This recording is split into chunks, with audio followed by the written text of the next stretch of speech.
And so we want to look at our CRA agenda first. Of course, we have our consent agenda there. Are there any questions or concerns about the consent agenda? Good to see citizens using the incentive program and the paint program, so that's good to see. So that is good. In regards to new business, discussion and possible approval of the new commercial incentive for the Lynn Haven CRA. Any questions about that? Yeah, I do. First question I have is there a limit on how much we pay for those incentives for the year? Do we just budget it out and say, once we reach that point? And it's in the budget, yes, that he'll have a certain, I'm not remembering what's in his budget, but, Yes, overall, we have an allocated item in our CRA budget for all of the incentives. And for this particular incentive, per application, the maximum amount is $25,000. Right. Yeah. But I didn't know if in the budget, if it was like $100,000 was like towards this, or if there was like a max. I have to look at the budget. I think it was 50,000. Okay. But it's capped for the year. It's capped, Yes. wow. It's capped depending on how much the cost of the project is. Yeah, but I'm saying like once Oh, we cap for the year. Yeah, cap for the year. So Right. like it wasn't like if we had like 20 businesses coming in doing Right, we wouldn't be able to do all 500,000. 20. Yeah, I think we sort of allocate for maybe 2 businesses a year is what I'm thinking that we sort of budgeted for is, or at least the past few years has been 2 businesses a year is what we've allocated for. Right. And, when I looked at this, my first thought was, you get a lot of people that are like, gosh darn, another gas station, another fast food establishment. We all know that we can't dictate what developers put on the parcels as long as it abides by the Unified Land Development Code and that.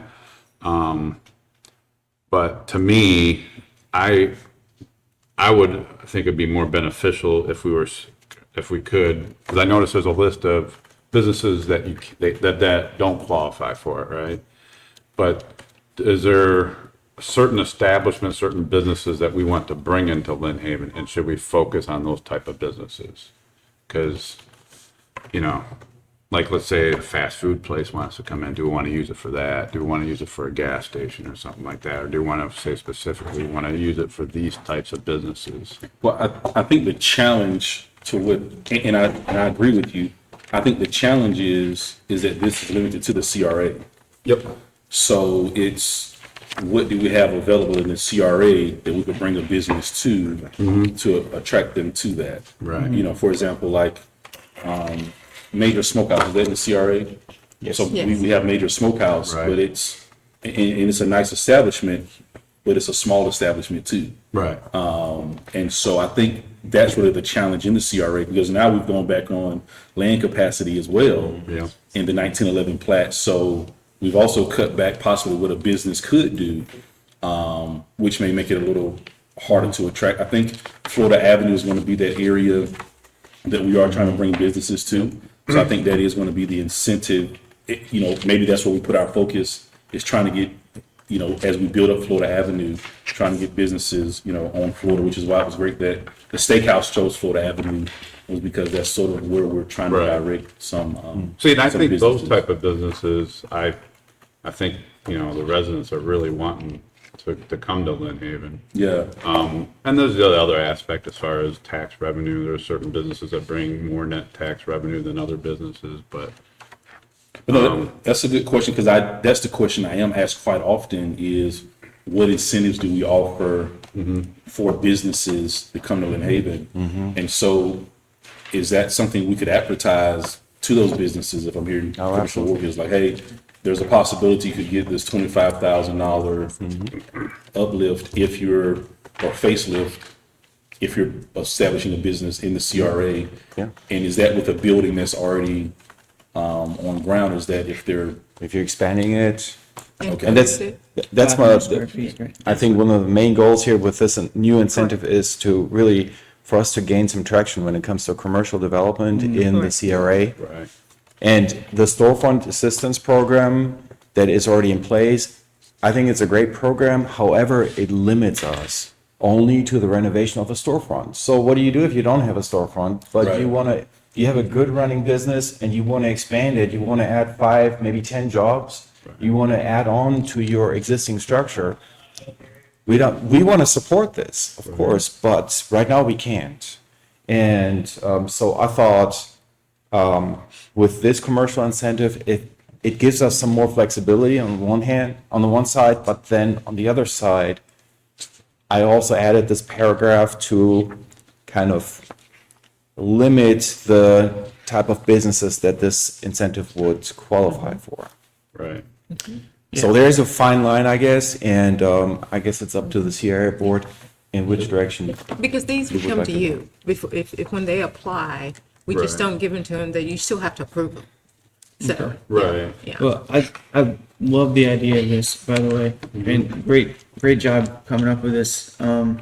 I think I would like to see, like Commissioner Walker is saying, is dig into the weeds on this, because obviously we're not going to deny people if they meet the laws, but if we can kind of figure out what people want and bring it, this is our opportunity. There are limitations, obviously, but for example, like one of the things that a lot of people would like to see is like I think Mayor said it last time, last meeting, a place to gather inside. Like a good example would be like Portal downtown or something like that, where people can just gather. So I think what I'd like to see is maybe have it to where you have a square mileage or a radius of 5 miles from the center of the CRA or something.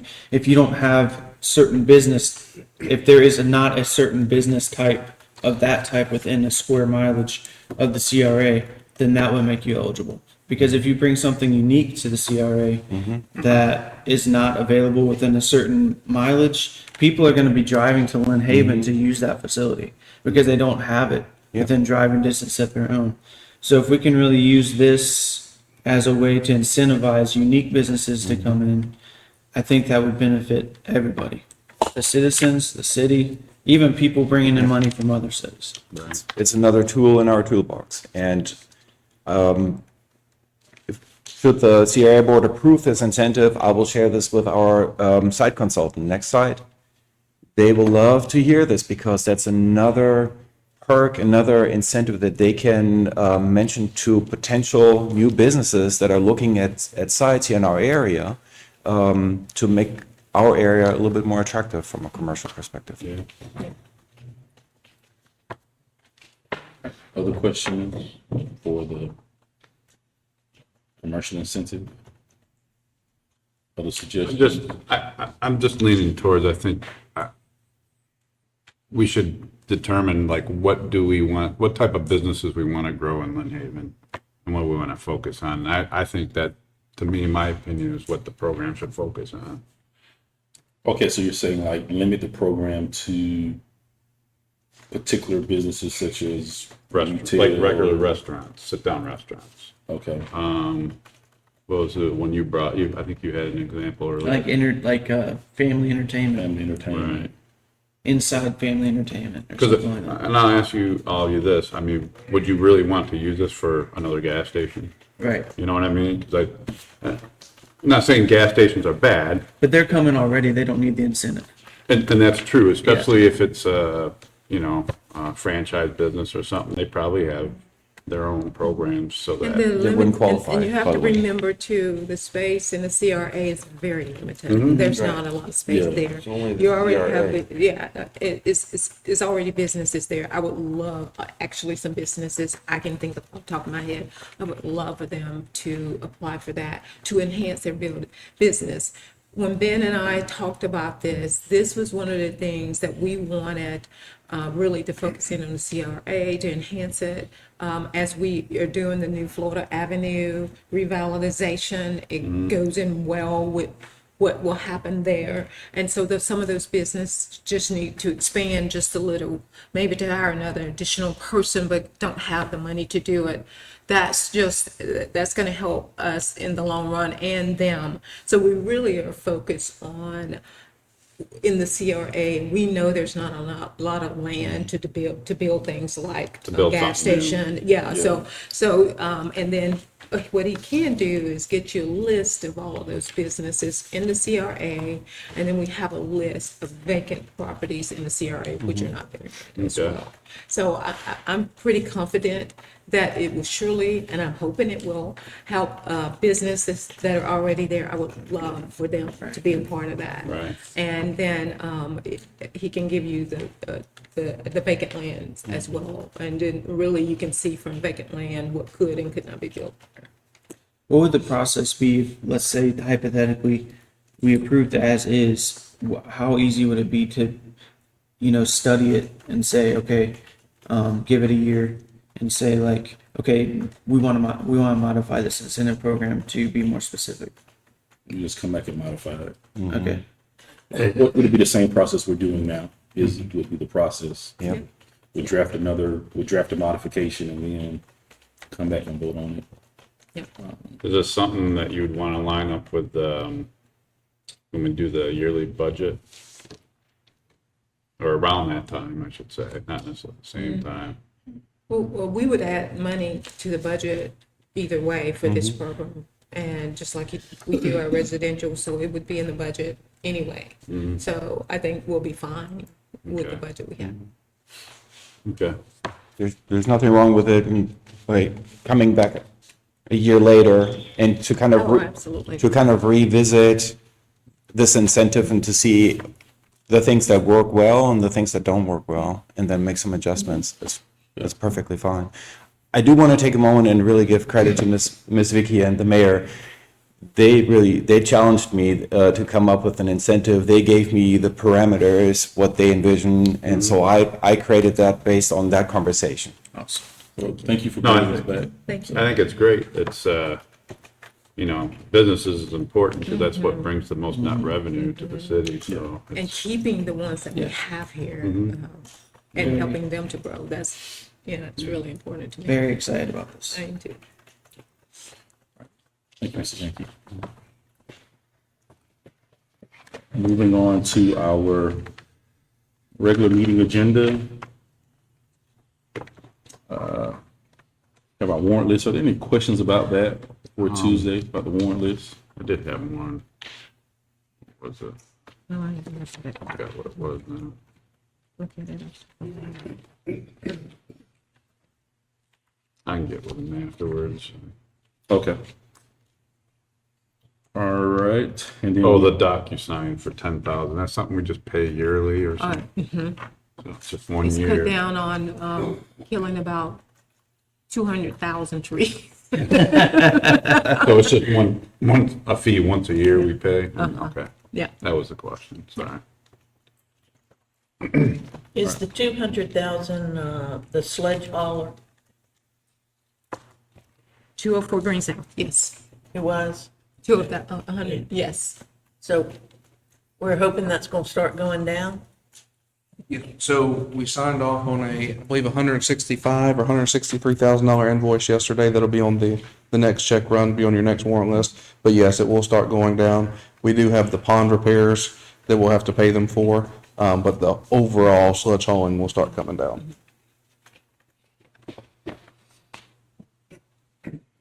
All right, consent agenda, of course, approval of the meeting minutes, discussion of possible approval of amendment 2. Everybody good with the consent agenda? So if I understand it right, the amount of money is not gonna change, it's just changing to the different phases of the project, right? That is All correct, this, yeah. okay. Nah, good. Okay. All right, new business. Any questions about number 10? So is that getting paid by FEMA reimbursement? We have $890,000, I think, in the budget for that. Okay. Yeah. So the Parks project was, I think, $10 million for all of the parks, so Right. everything. It's 428. 428, and so you can move that money around anywhere. And we're just waiting on FEMA right now. It's going through the process, and they're trying to decide if they wanted to go through the EHP, meaning, the historical part of it again, but I don't think it will, because we really didn't change the footprint. We just changed the way some of the places than there are, as long as you don't change the footprint. So it's getting 100% reimbursed by FEMA? What we have left over from the park, and I think it's $1.2 million we have left over from parks projects. So it's 100% reimbursed by FEMA? This would be Yeah, this 800, one. yes, Okay. yes, Okay, gotcha. okay. And I think it said future, for future playground equipment. Are we planning on putting any playground equipment in at this time? Yes, we did have on our plan some playground equipment. Why did it say future then? I have no clue. Oh, well, this is Amanda right Yeah. here. Yeah, this is on the development side. Yeah. Yeah, really, because what we're looking at is the actual Yes. plan and the site, and things like the pickleball courts and everything are part of the site plan, whereas playground equipment is just stuff, extra stuff you buy afterwards. And, Okay. yeah. Can we go back to 9? I must have been sleeping or something. Sorry. It said that this has been brought back to us because the first one had some errors in it. Okay. When you deal with agencies, just so you know, they do amendments, and the amendments got mixed up, if I'm not mistaken. And so now they're going to come back and this is now the second amendment. We had already done the first amendment. Correct. The first amendment was approved back in 2022. Then earlier this year, I had this amendment, this was approved by the city commission, and the mayor signed the amendment. We sent it to Tallahassee for them to sign the amendment on their end. And then they realized the language that they sent us had some mistakes in it. So they reached out to us and said, Lynn Haven, we need to change this amendment that you just approved in February, and this is the updated version. So, housekeeping item Yeah. for you. I just wanted to clarify that. No, that's all right. Yeah, so the mistake is not on our end. Yeah. Just wanted to point out that. Yeah. Oh, no, we don't have any, we don't make any mistakes around here, right? All right, everybody good with number 10? All right, number 11. Just want to say it's pretty cool that they thought about the tree. To leave the I oak tree agree. up. And were they, at the planning meeting, were there any objections to this? Any people show up or? No, curiosity. the developer was there, and the engineers were there. There weren't any objections. No, there weren't any objections. I mean, the planning commission had some questions, but they're in the minutes, but nobody had any. The only concern really is the guarantee that the tree will not be damaged during construction, because it does have such a wide root system it has surface roots that are huge. So they did say that they wanted to ensure that the tree would not be damaged during construction. Because at the end of the day, bear in mind, I mean, it's wonderful that they're saving the tree. It really is wonderful they're saving the tree. But if they're not putting in as much asphalt, they're saving money on that, and they're also saving money on not having to mitigate for the tree. Right. Yeah. And it said at first that it was going to be 8 cars and then 6 cars and now. No, 4 it was cars. always 8. In the code, it says 8. But, you know, the code is looking at things like restaurants, not just a nice vending kiosk. So I think that's fair when they came back with the 4. No, when Jim Slanina sent us the email, which I think was the day of or the day before the planning commission meeting, he inadvertently put 6. That the original was 6, but it never was 6. It was always 8. The original plans show 8. That was just his typo.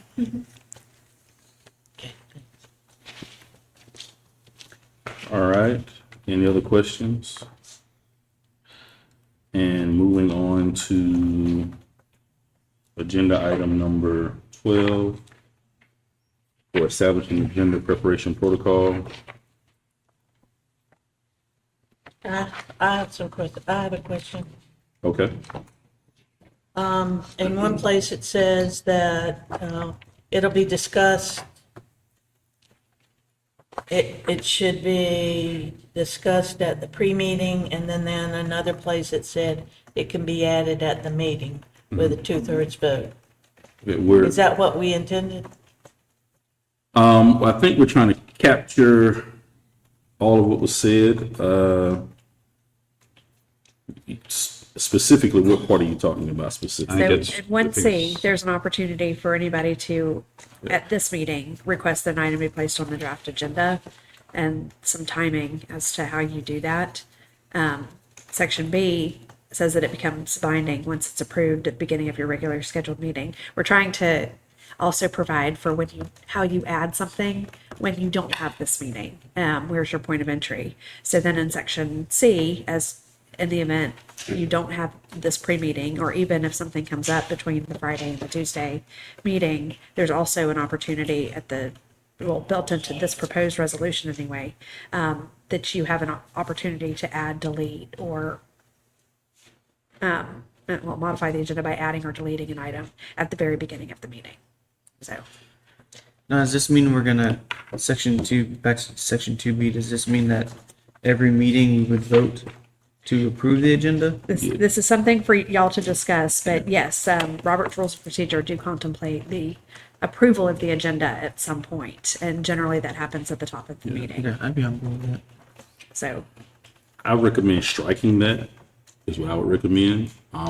Based on if we're going off of what Panama City does, I don't know if y'all looked at their last few meetings, but when I look at the minutes from every meeting, there's something added or deleted every single meeting because that option is there. And it could be added, and some of the things that are added are just, hey, this citizen wants to talk about their water bill. So then that's voted on and that's added. So it's not even, things that are really for the commission to discuss. Right. And then it obviously extends the meeting. So I think we should try to handle all of our things in commission meeting. I think the initial intention of this was to really, is what you're asking, Commissioner Vandergrift, was to actually write down what our process was and then sort of tweak that so that it could be more, I guess, linear, or so that it could be more understood as to what our process was. So that's my thought, would be striking 1C, and then just whenever we call the meeting to order, like before, when commission wanted to add something, we say, okay, hey, I think I want to add this. But I think it could become if that's, it could become a regular habit if we have it on the agenda that now we're adding or deleting something on the agenda every single time. so 1C you want to strike, or no? 1BC, Okay. That numbering section is wrong, 1, yeah. B and C. Okay. Well, I don't know. To me, there's a big difference between trying to add something to the agenda and trying to move something to the agenda. I know we discussed this before. And, Well, I think the issue which we came to the conclusion on is, and it says it in here, is that are we adding something that's in the purview of the commission? So for example, if something is happening in Miami, literally we could add that to the agenda and say, let's discuss what's happening in Miami, but we have no control over what's happening in Miami. So why would that be something that we want to add to the agenda to discuss something that we can't even make a decision on? In regards to the chief of police situation, we could add that to the agenda. We voted to not add that to the agenda because it's not on our purview to actually even make a decision on that. So, well, that opens up a whole nother can of worms. I know me and the city manager talked about, because there was things I did not know about that I was never told about. well, we tried to tell you, but you kept pushing No, forward. that's not true. Yeah, it is true, sir. We told you that, hey, we can't fire the chief of police. No, we can't fire the chief of police, but. So why make a motion to But make I a mean- motion to discuss the employment of firing the chief of police if we can't even do that? That was never told to me. But we can't fire, right? But we, Correct. And then it was understood that we can't direct her to fire him. right. But we didn't learn that until afterwards. I did not learn that until after the fact. Maybe the language wasn't as stated as Miss Amy stated. Right. But that is what was being told to us. That was my. So that's what Kevin said, that's what David said. You never, so when No, I'm just saying, but you kept pushing for it though. They said, did. hey, I did. commission, you can't do this. They kept telling us that, you can't. no, that didn't happen.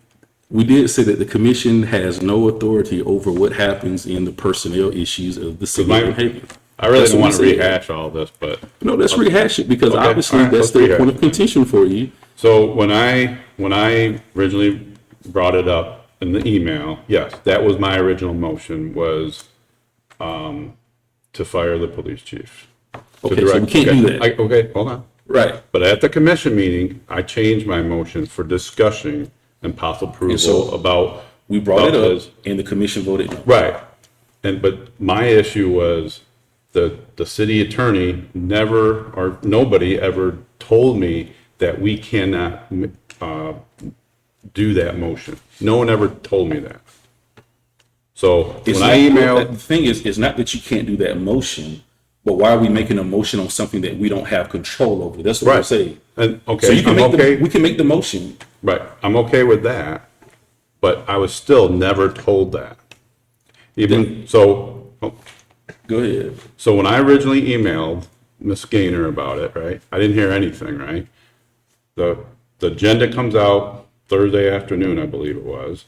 I looked at it, it's not on there. I contacted Ms. Gaynor, where's my agenda item? She explained me that you and the city attorney had talked about it, and based on his recommendation not to have it on there.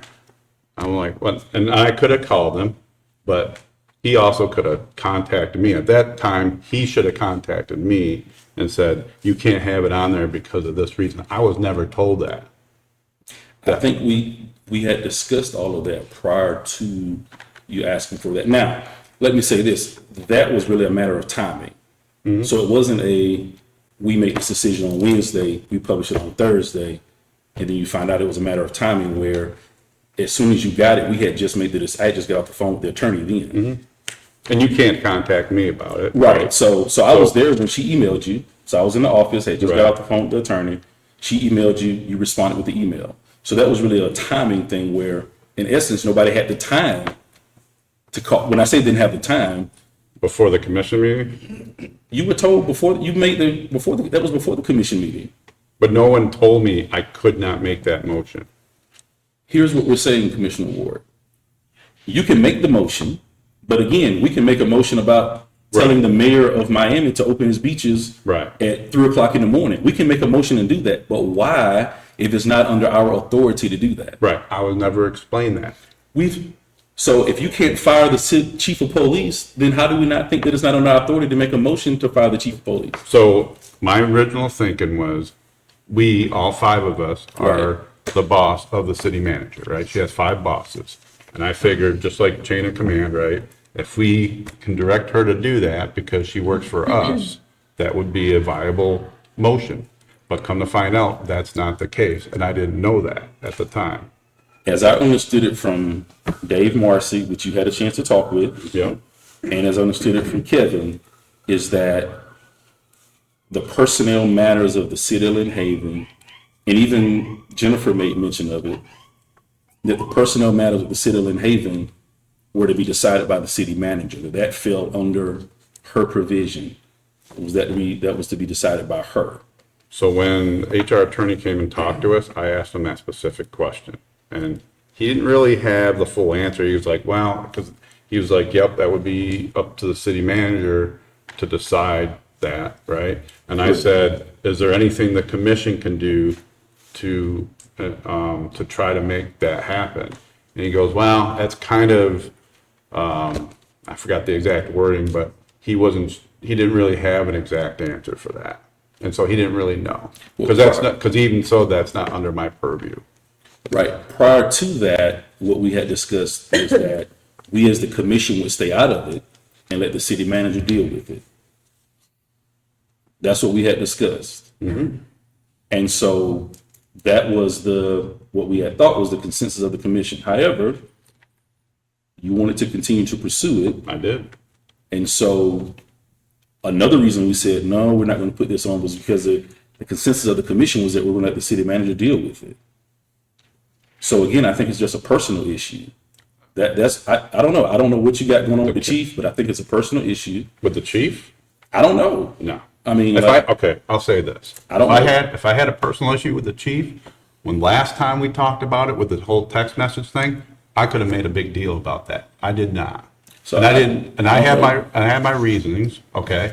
I don't believe that was, back then, that was, I mean, so going to harass Florida State Patrol. I did not Going to harass them. harass No. the people at Newbie. Because that's what they're saying. That's what they're No, I did reporting, not that you're harass going, them. that you're going to bully them for information at Newbies, I at did. Florida State Patrol. I And went so- down, so to make sure we clear everything, okay? I went down to Newbies, yep, and I asked if they knew anything about it, okay? So everybody knows. Everybody knows I went down there.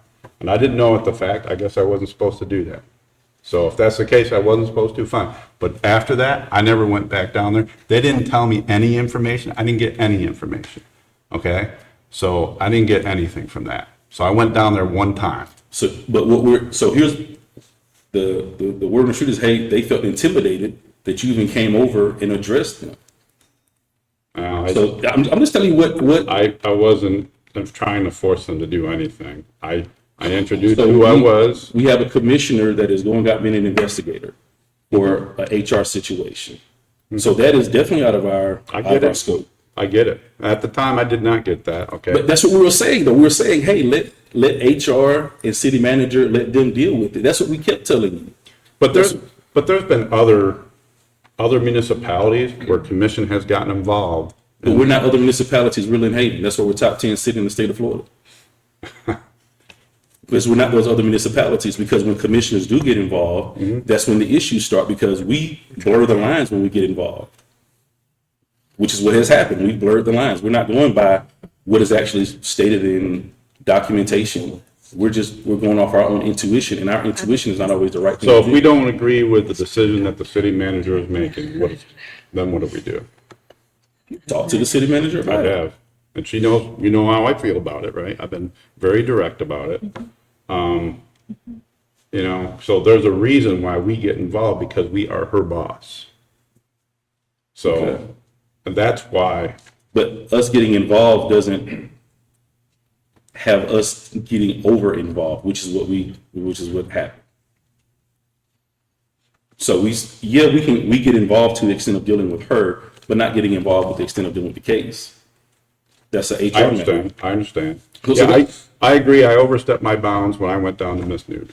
So that's what I'm saying, is that we have our lines in our lane that we stay in. She has a lane that she stays in.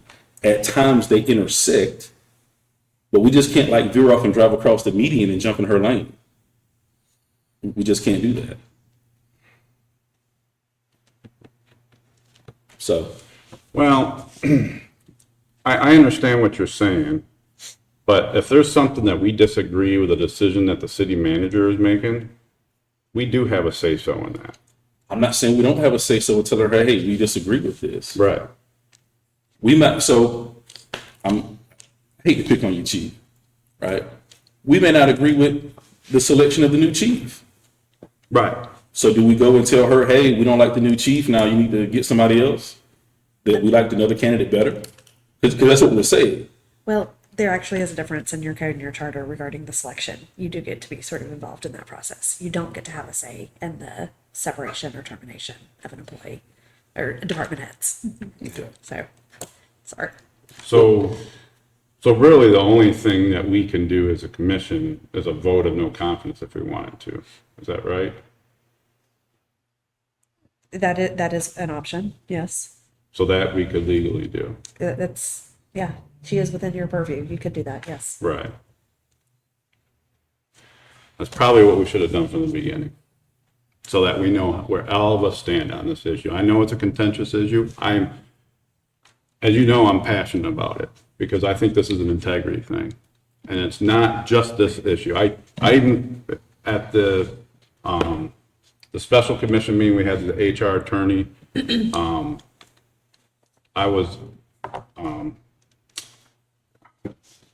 can't remember what I was gonna say, but I was pretty specific on why I felt the way I did. And I was like, even if you take away the criminal charge, which I get, the city, as a city, not us as a city, but as a city staff, they have to not use that in consideration because that's an open case and we don't, they're supposed to be innocent until proven guilty. I got that.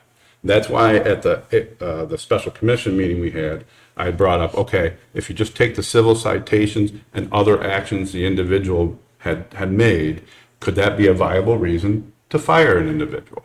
And that goes back to what we were talking about earlier, whether that could happen or not. And he said, yeah, I think what you're talking about is conduct unbecoming. And I'm like, that's exactly what I'm saying. So, and then the initial, when this first went down, I came and met with city manager. I talked to the HR guy for an hour and a half. I talked to Jennifer for an hour and a half on what can we do? What type of disciplinary action can we do? Because people are asking for disciplinary action. What can we do? One of the things the city attorney said is, and he said it here when he came, or the HR attorney, and he said it when he came, was that to take initial action when stated person said, hey, this was a medical issue, was a whole different ball of wax versus just, conduct unbecoming. Because now we're not just looking at conduct unbecoming, now we're looking at a medical issue was then, I think they say we'll put us under the Disability Act. Yeah. And so that was, that is really what said, okay, hey, let's pump the brakes a little bit.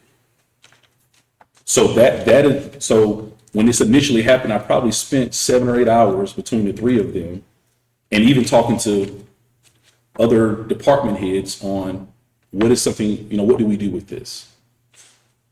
What do we do with this? And so there was a lot of, I think citizens probably don't realize that there was a lot of work dug into. I know. What are we doing with this? To the extent that I don't even remember the whole month of February because we're dealing with this, right? However, the conclusion I came to was, okay, let's pump the brakes for me. So I'm not saying I agree with the actions of the chief, and I have expressed that to him. Hey, don't agree with the actions. However, because those actions do lead into the justice system, the HR department, there's lines there that I don't understand. There's rules and regulations there that I don't understand. Then you get into, I think it's statute 112 with the police officers. So there's a whole gamut of things that go beyond just, hey, this is an act, this is conduct unbecoming, that I have to understand before making a decision on, hey, what is the exact action that we need to take? And so, like others, I have expressed my concerns to the city manager. Again, the chief and I, we probably had an hour conversation about, what my concerns were, what I was concerned about, and expressing him citizens' concerns at the same time. However, it's, hey, let's pump the brakes until we can actually figure out what we're supposed to do, so that we won't have a $10 million lawsuit. And I'm, because, and this is what I explained to city manager. Chief is like, 51, 52? So there's another 10 years, all right? So if I'm chief, if I get terminated wrongfully, and if I think I got terminated wrongfully, I'm going to sue for all of my salary for those 10 years. I'm going to get my financial advisor to calculate what I would have got from my investment for those 10 years, what that potentially could have been, and then whatever loss and damages, and then that's the lawsuit I'm going to bring. So I'm going to bring a $5 million lawsuit because maybe that's what you're taking from me, if I believe you terminate me wrongfully. And then what happens is, it might be justified, but then if it believes that there's the pressure from the commission that influenced the decision of the city manager when that really wasn't in our purview, that now we're saying that, hey, if she doesn't fire chief, we're going to fire her, although we may not state that directly. Yeah. If we're saying, hey, we're going to hold you accountable if you don't fire the chief, which means we're going to fire her, that's the reason we're saying, hey, let's be careful what we say in our meetings. Let's be careful what we vote on, because his attorney is asking for everything. So every email that you sent with every, the issue that you had has probably been a part of a public request. I'm sure it has. So that's what B as mayor saying, hey guys, let us pump the brakes, is because his lawyer is for him. He doesn't work for us. His lawyer No. doesn't care about us. No, I get that. You know, Chief is his employee here, but also Chief has to look out for Chief. And so that's why we're saying, hey guys, let's pump the brakes on this so that we won't go on record talking about particular things. We should have learned that from the previous trial. The things that we said in public commission meeting, and I'm not, those things, the reason we didn't discuss as much then, part of it was a trial, because now those things are supposedly coming back in a lawsuit. Because they're listening to our commission meetings, waiting for us to say something. You know, so the Finch lawsuit, I think it's been filed, hasn't been filed. So the Finch lawsuit is saying that, hey, we as the commission have cooperated to exit him from any contracts, because since you and I have been on commission, there have been no contracts ordered at Phoenix Construction. That's true. Yeah. And so now what's being said is, because we ask certain questions during city commission meetings or during pre-commission meetings, hey, there's a vendetta, personal vendetta out against Mr. James Finch by the city of Lynn Haven to make sure he doesn't get contracts because of what we say in our meetings or because of the questions that we ask. So I have the backdrop of that with, okay, now we have another situation where this could turn into a lawsuit, right? I think Ricky Ramey loves the city of Lynn Haven. He moved back to the city of Lynn Haven. But if you fire me and I got 10 to 15 more years of work, I'm going to sue you for every dollar I can get, no matter how much I love. And I said that during my statement. I think he's done a lot of good work. I don't dispute that. And no, I don't have something personal against him. I don't. That's the way it seems. I'm just saying. Well, if I had something with the bulldogishness of how you're going after it, No, it seemed like it's- it was something that was personal. Well, it is personal because to me, that position is an extremely important position, and it's not just for anyone. And there are certain, well, I even said it during my statement, that specific person has a lot of duties and responsibilities, and they have to be good in all facets of the job, all of them. And it doesn't mean that he's a bad person or anything like that. I just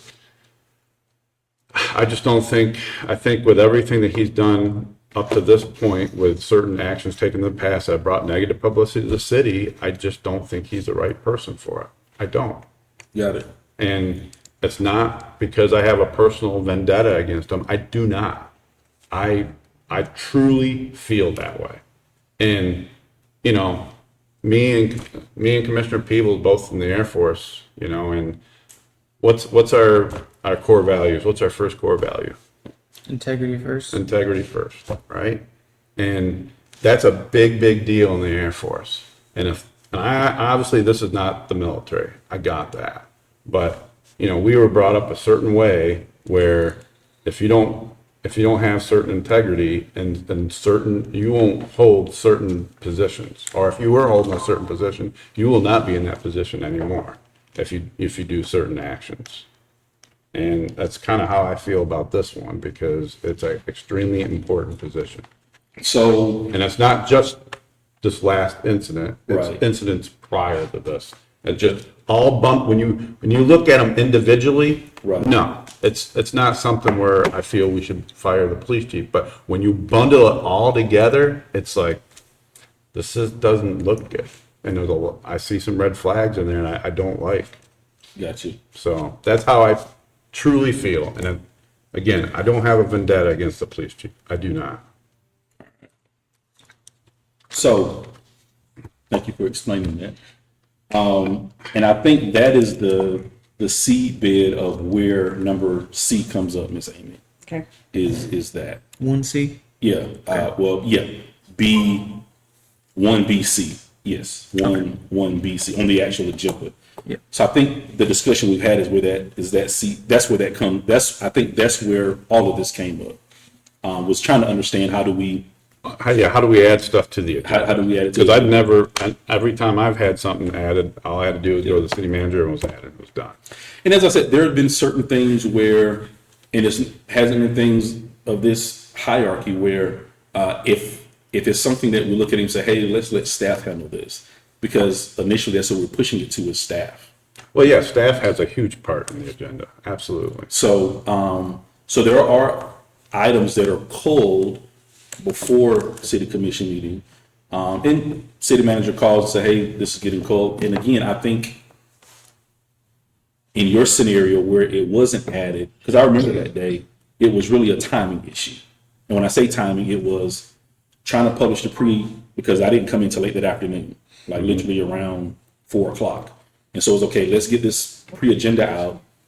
So it was coming in, talking with her, because she had informed me about the email that came in for your request.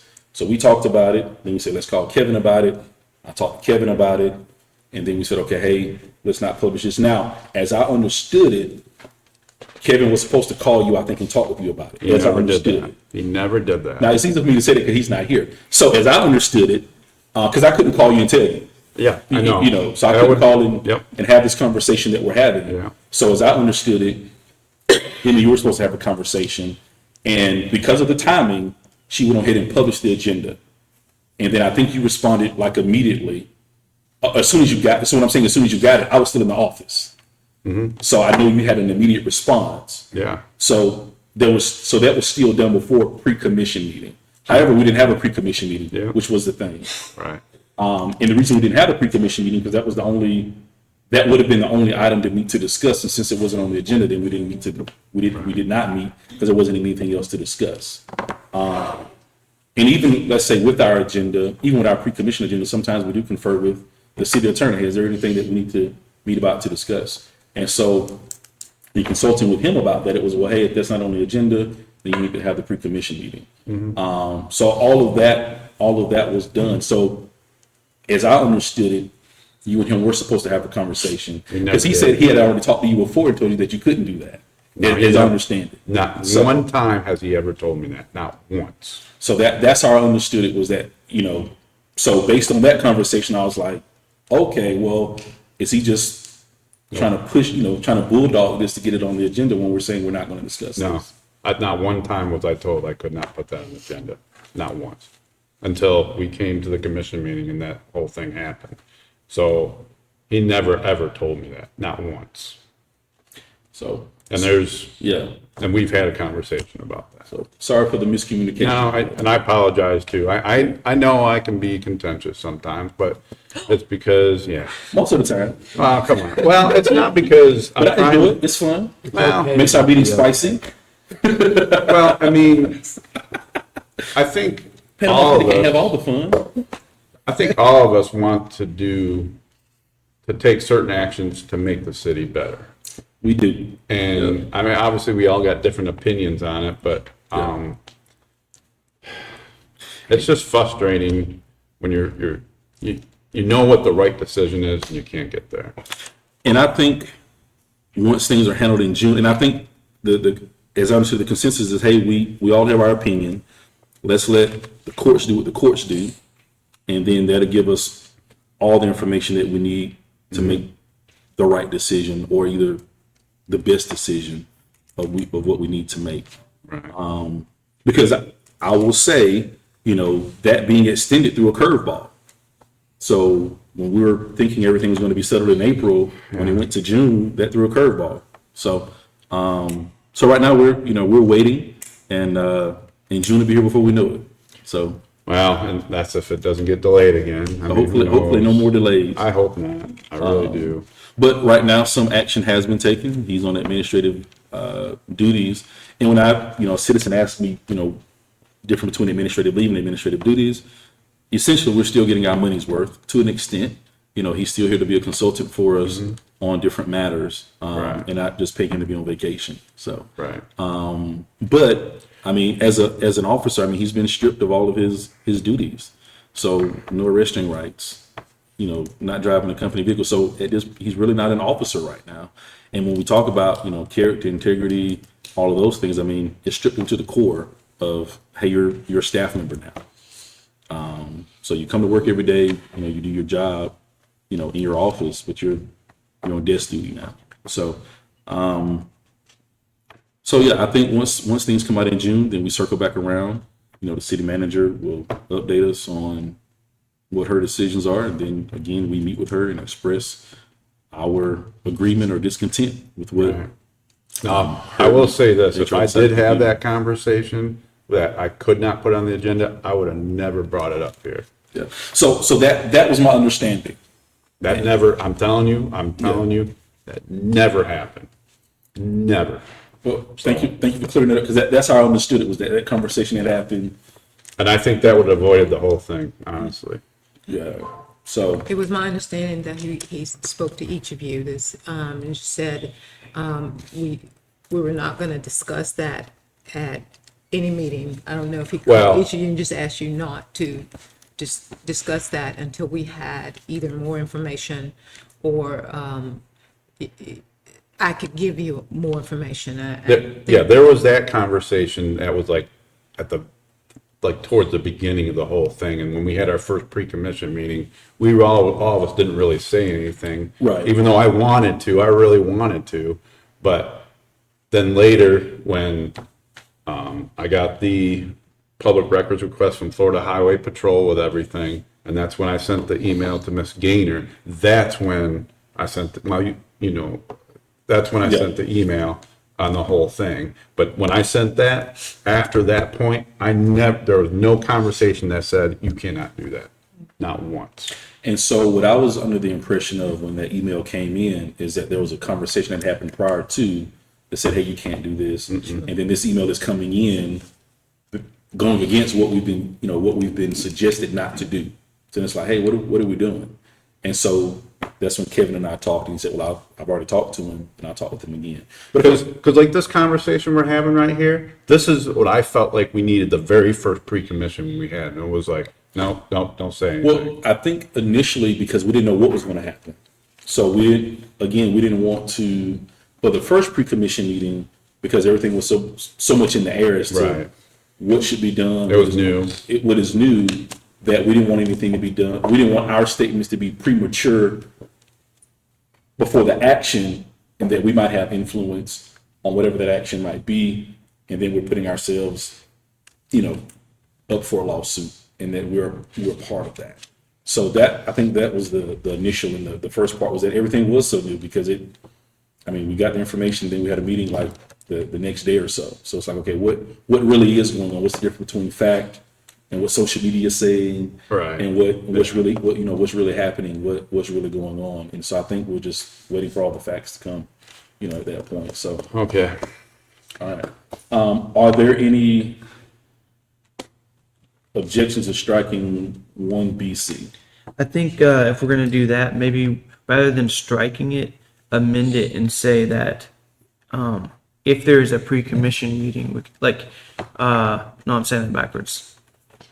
Have it to where it says you do this if there's no pre-commission meeting. Right? Because that's the whole idea, is that we have a chance to talk about it. And I think what we're saying is that because in our rules, we do follow Robert's Rules of Order, that there's always a chance to add something to it. Right. I get why you're saying that. Like, your whole point of striking is saying we have a chance to talk about it anyway on pre-commission But meeting. no. I'm saying with Robert's Rules of Order, just like, not to harp back on it, just like Commissioner Ward, when he asked, well, hey, how do I get something added to the agenda? Then I brought in Robert's Rules of Order and said, okay, we make a motion, we carry that motion out and such. Okay, so you're suggesting just so if something want to be added, we just do it like in our commissioner report or something? Is that what you're saying? I just want to make sure we're. So what I'm saying is that if as I'm understanding it, we're wanting to add 1BC, because here's what I've heard, because, hey, this is what Panama City does. Or this is their process for it. When I'm going back and reviewed all of Panama City Commission meetings, there is always something added, deleted, etc. during the commission meeting. The concern we have about adding something at the commission meeting, to some extent, does it give staff enough opportunity to actually go and give us the information that we need for that? I got it. I'm a board. Yeah. So what I'm saying is that if we strike that, it doesn't mean that we can't add stuff. We're just saying, hey, this may not be our official Yeah, right. way Okay. of doing it, but you can always say, hey, this happened. The city manager can add something, or Yeah. again, hey, this happened over the weekend. I think it's something we really need to talk about today. And if it comes up once we call the meeting to order, after the invocation, you say, hey, Mayor, there's something I'd like to add to the agenda.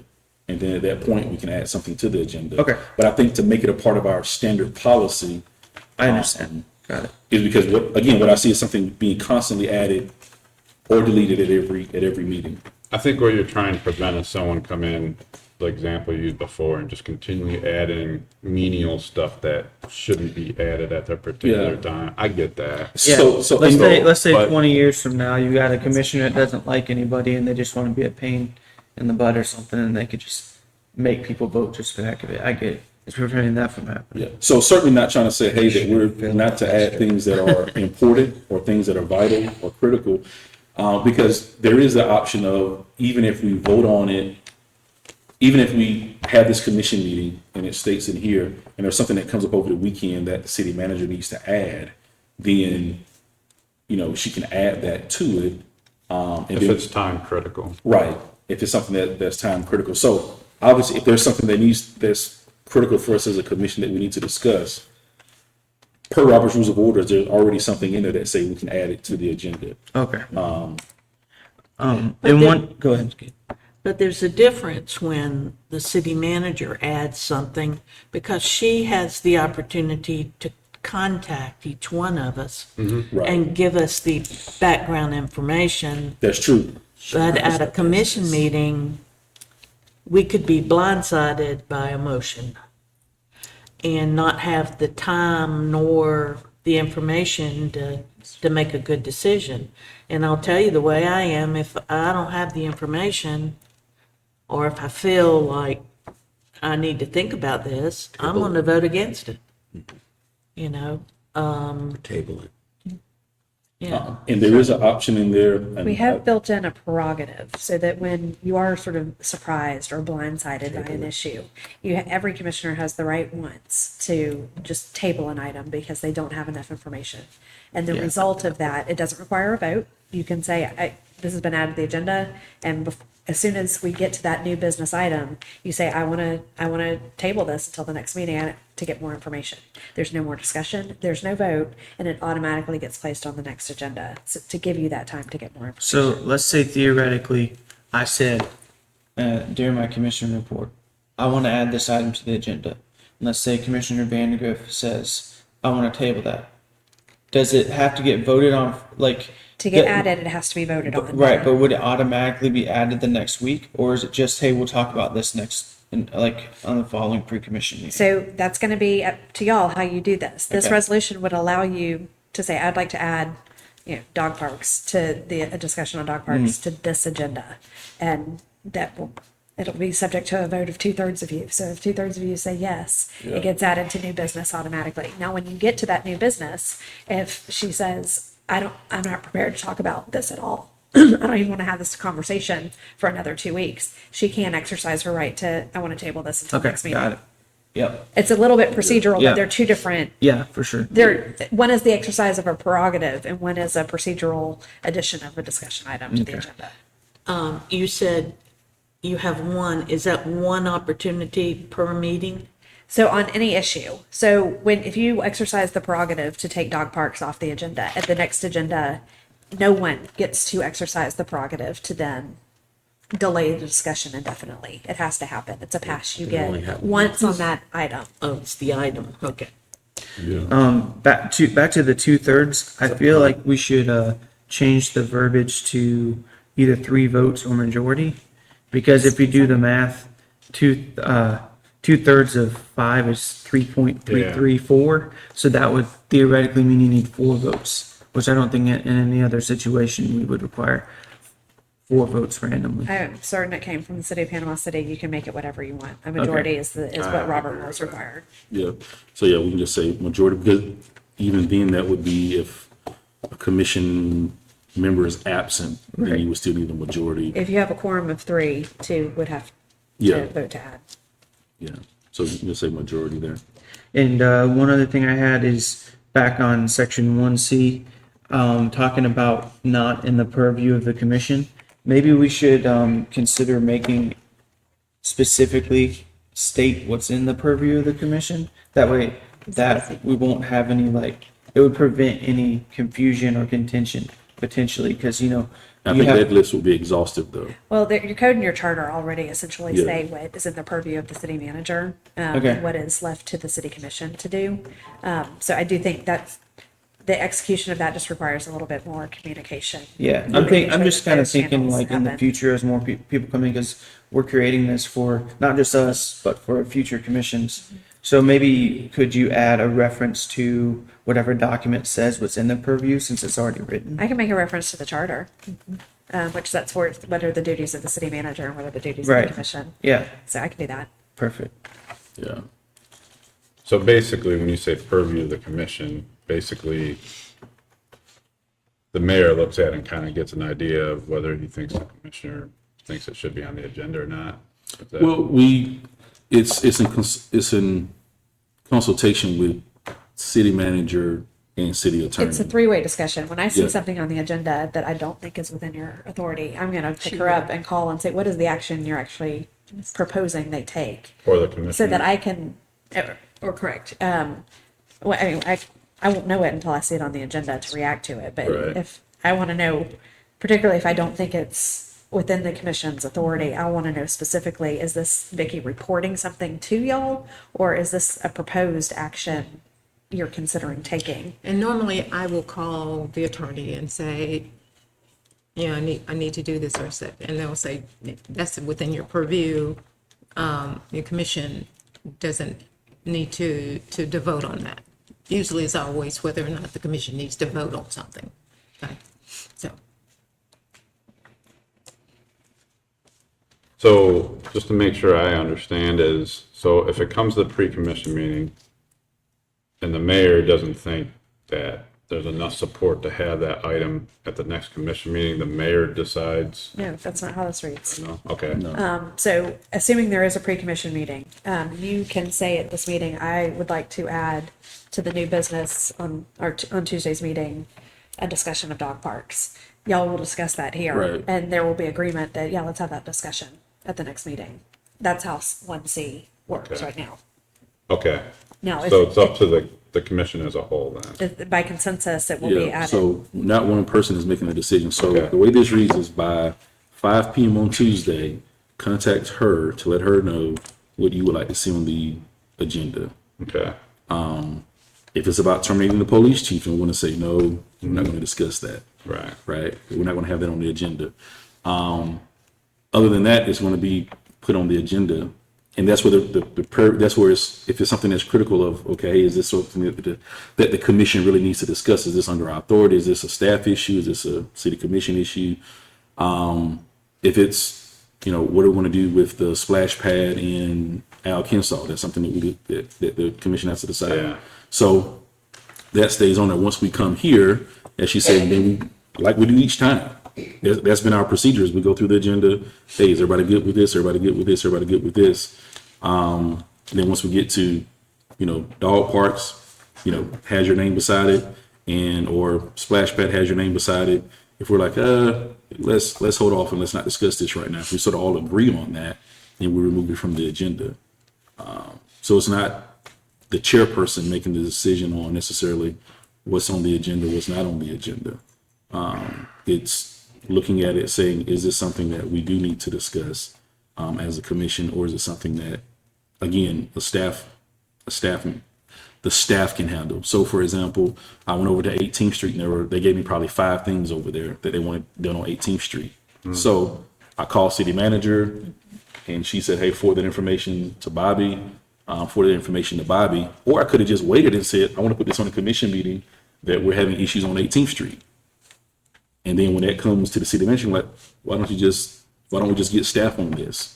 And so that's what we're saying, is that there are going to be things that we probably want to discuss that we need to discuss, but some of it can just be given to staff to handle before the commission meeting even happens. Because by the time we discuss it, and we may not even be able to take an action on it, because what action are we going to take on a pothole on 18th Street and questions about a fire hydrant on 18th Street? There's no actions for me to take, for us as a commission to take on that. So that's what we're sort of saying, is that there is some things there is no action for us to take on. That really falls back to city manager and staff, because that's a daily operational issue. I think as commissioners, if we understood that, hey, we're, policy, we're ordinances, we're codes, we're, the big view. That's our sort of data. That's our operation. Going through the code of ordinances, and we're going to get back to that. We sort of slow down because I know we need to, hammer these things out. But it's making those type of decisions that I think if we focus on those things and let the person who's getting, and I remind her all the time, hey, you get paid for this. She'll tell you that. Mayor, I said, nope, I don't get paid for that. Now people may, not like the fact that, hey, I don't get paid for it. But what I am saying is I do remind her like, hey, let her do her job because that's what we're literally paying her to do. Right. And she does more than what, she gets paid to do from a money perspective. We need to talk about that at some point. Evaluation and salary and things like that as well. But I think letting her do her job, because I don't get paid to come up here 8 hours a day and get into the day-to-day operations of the city. And that's not my role as a mayor commissioner. My role is to stay engaged with the community, to hear the concerns of the community, to be a liaison between the city manager and the community, and then to try to talk about solutions on how we can develop, like we did with Moat Highlands. Moat Highlands had a problem. We brought it to the city manager, and we all discussed, with her team, hey, what's the solution for this? But that wasn't necessarily something we put on the agenda because that's not an action item. Right. That's a team thing. So I sort of think that's sort of where we are with that. But we wanted to put in process. So as I'm understanding this, by Tuesday, 5 p.m., you'll send her the information of what you'd like to see on the agenda. If it's something that's not like of critical nature that shouldn't be discussed, which the city attorney gives us input on that as well, then we'll bring it to the pre-commission meeting. As we go through the agenda on the pre-commission meeting, if the issue isn't resolved at the pre-commission meeting, because it might be something that we can discuss here and resolve it here. If the issue isn't resolved at the pre-commission meeting, then if we're all in agreement by consensus, and when I say consensus, it just means agreement. Like the consent agenda, it's by consensus. So we all agree, okay, hey, the consent agenda is fine, we discuss it. And then once we go to city commission meeting on Tuesday, once we do the call to order, then we are adopting that agenda for the day without having to vote to adopt the agenda or to approve the agenda just by doing the call to order. Then that would allow us to adopt the agenda. Now, once doing the call to order, after we do our prayer and our Pledge of Allegiance, prior to public commentary, as opposed to waiting to our reports, if there's an agenda item of critical nature that someone wants to add, I would think that would be the time to add it, would be during that time. To say, hey, Mayor, I think, I would like for us to consider adding this, for discussion. And then we'll take the vote for it. If it gets a second, then we'll take the vote for it. And then we will add it to the new business of the agenda. So it's really just understanding Robert's Rules of Order and just following those protocols, again, that are already in Robert's Rules of Orders. So it's not like we got to create new protocols for it. It's already there. But we have the flexibility. What we have the flexibility to do is that we don't always have to follow Robert's Rules of Order the way that they're always written per se. So sometimes you'll see me, have a discussion from the public before we make a motion in a second. And then sometimes we'll make a motion in a second and then we'll have discussion from the public. So because we're not strict to follow Robert's Rules of Order, where you make the motion, have the second, ready for the question, discussion, etc., that we have that flexibility, but we still follow all the functional procedures that we need to. So, any other discussion on this? No. All right, cool. I do have a question. Yes, ma'am. So you're gonna make the changes. So is this still going to be on the agenda? I'll make them as soon as I get back to the office so that Yeah, it'll be on the agenda Tuesday. Gotcha. Yeah. Because, and so, resolution only requires one meeting, ordinances require two. So with it being a resolution, and we only have to, it'll be on Tuesday's agenda. So just a couple of things for you, city manager. And I told him I told everybody to tune in because I would mention some of this during pre-commission meeting. Mill Bayou residents have concerns about the street names, and this might have come up before. Had some yeah. concerns about their street names. And this is in regards to EMS because they said recently EMS went to the wrong address. Bay County EMS went to the wrong address because there's like a North Shore View, South Shore View, then a Shore View. That's confusing. Now, they're not blaming the city for it. They didn't say it's the city's fault. But they are asking they're asking us for a solution. And so, So about 2 years ago, they asked for signs. And so we put signs out there that are definitely not any type of code or anything, but it's what they wanted to specify roads. Yes. And they are out there. Other than that, I don't know what else to do to make their roads clearer for them.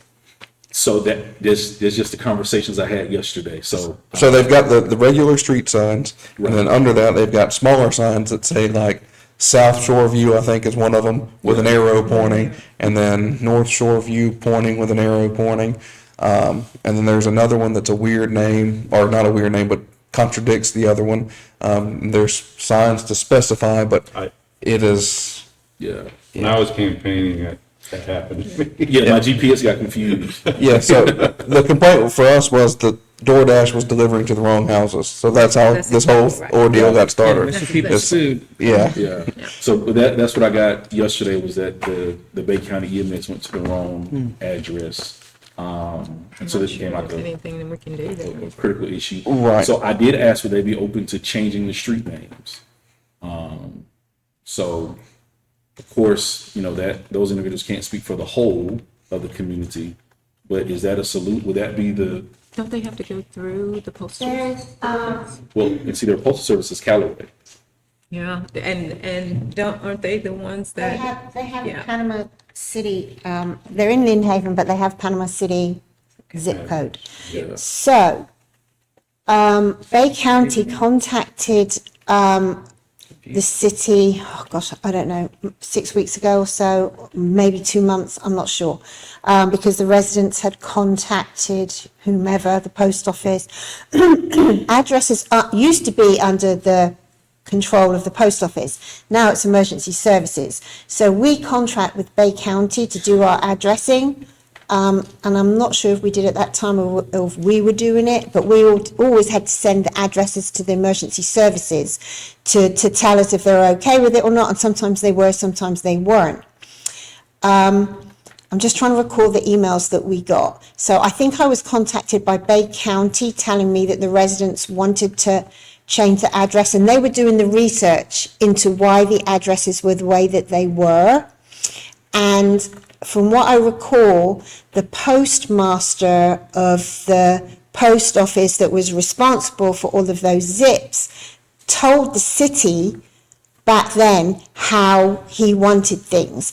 And and they wanted to try and change their addresses or try and change their zip codes. But the issue that we face is that not just that we don't set the addresses, that, we contract with Bay County, EMS are the ones that approve them, is that the postmasters are very hesitant to change things, particularly zip codes and things, because the amount of retirement income they get depends upon the number of properties they have in their zip code. So this is like an ongoing thing at the moment that is being researched by Bay County, doing research into, yeah.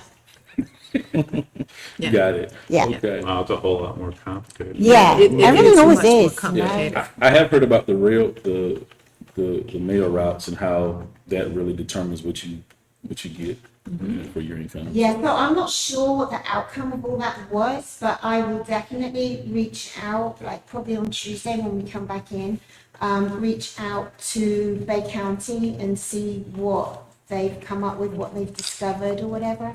Yeah. And I mean, that's the only thing we can do. Yeah. Yes, yeah. Thank A lot you. of work for DoorDash. It is a lot of work. All right. Well, thank you all. Anything else of critical nature that we need to discuss before we go? The only thing I had was, I think you all got an email maybe on the Bay County League of Cities for the 10th of June. So, they've been kind of, like, since the hurricane and COVID, they kind of been kind of gone to the wayside, and we're bringing it back. We're making it more lively and active. So, It'd if you be can make nice if it, we could all go. Well, I sent you You guys got an the invite. Yeah, email. I know. And I had, I'm saying that for the benefit Oh. of everybody. Yeah. yeah. yeah, I So- just need to know who's going, because I need to send it as a group and then get it paid for, so I know somebody said they were not gonna go. Yeah, I'd like to go. Yeah, so you're going? I'm not gonna be able to go. I'd like to go. And thank you for bringing. Yeah, no, Yeah, I agree. I Yeah, think it needs thanks to for be that, yeah. revitalized. It is, and we are, and if you guys got suggestions on speakers or venues and that, let us know, and we've got a lot of great ideas, and it's gonna be something different than it was in the past, you know, we're gonna make it better. So how formal are we talking? Like shorts and t-shirt, suit, business attire? No, not business, no, Business Very, very casual. Business At the casual? VFW, for God's yeah. sakes. Sonny's barbecue. Relax. I'll get this group, get it paid for, and Okay. RSVP for everyone. Okay. Where is it again? VFW, it's on Sherman Avenue. You know, where, I think it's like Van Horn. Past Buffalo Rock, What's it about Buffalo Yeah, Rock? Yeah. yeah, That's right down the road from just Buffalo past Rock. Buffalo Rock. What is the time? Veer to That's the all right they when do? you hit the It's- 10 June, and I, Sherman, Was it five? Sherman or East.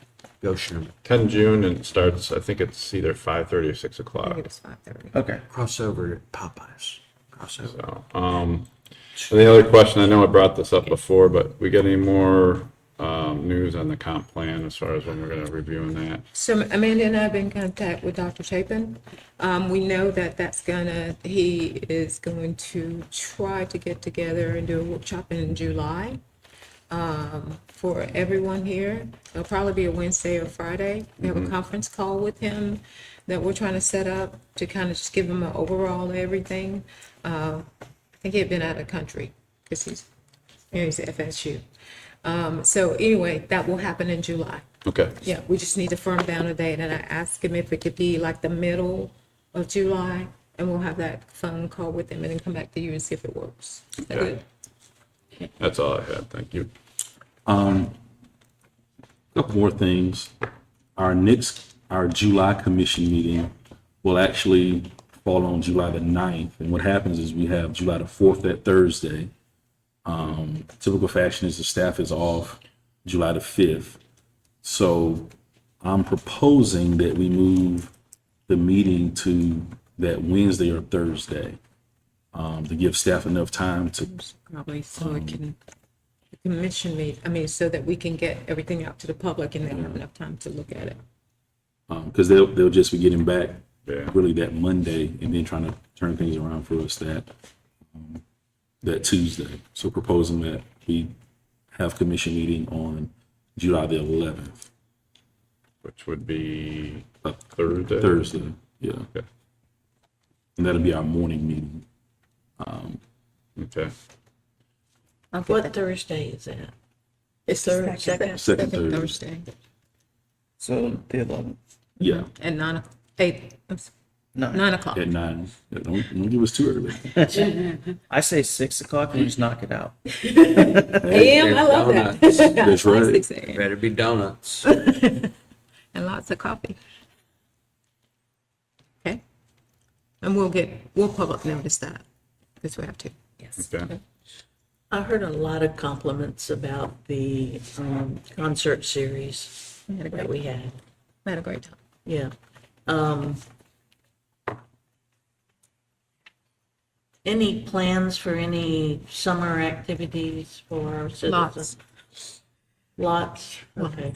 We have what's called Music by the Bay in August, Is that the one over there? in Porter Park.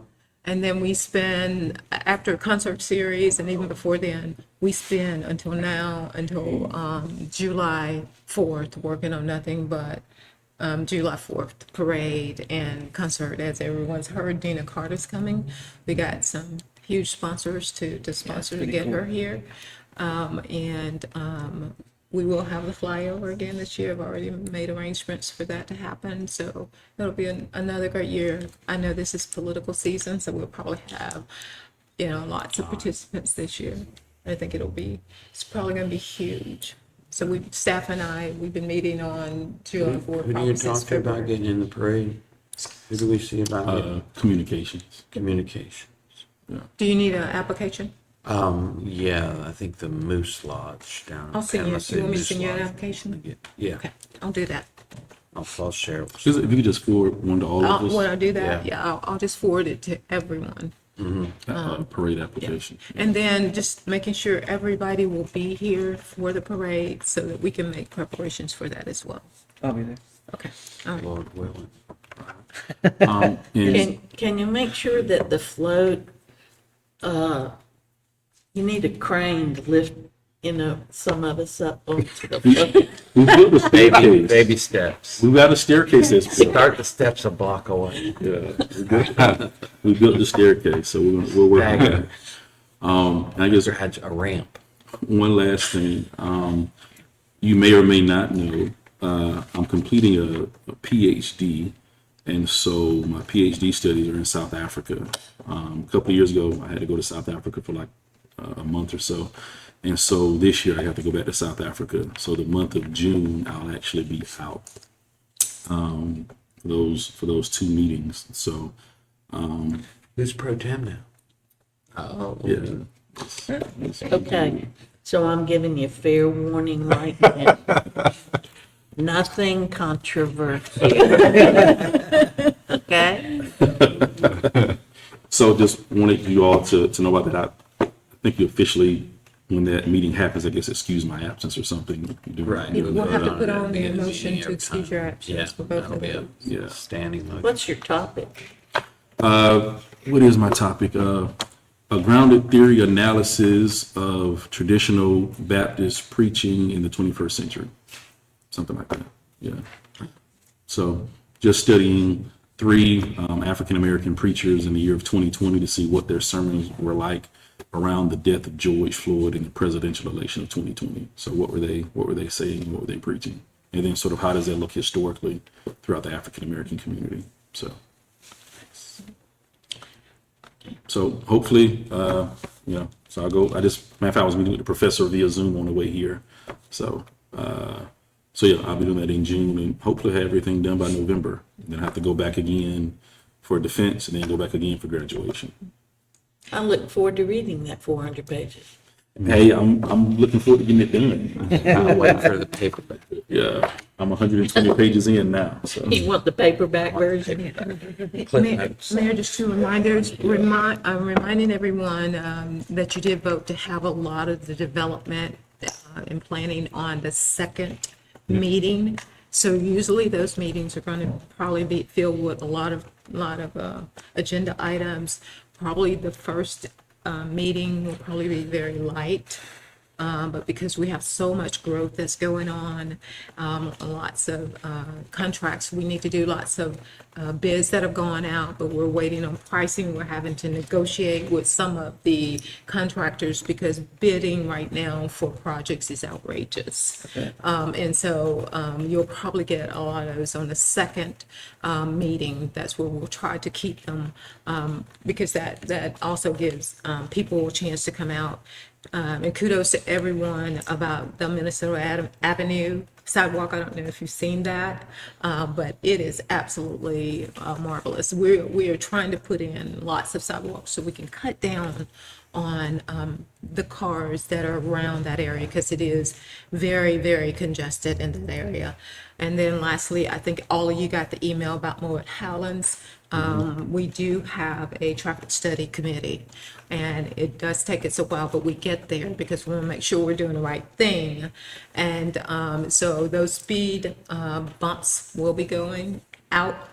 Probably next couple of weeks, we don't know, but you guys have some pretty bad speeders in Moet Howlands. So, I thought that you didn't want to put speed bumps because of EMS and fire.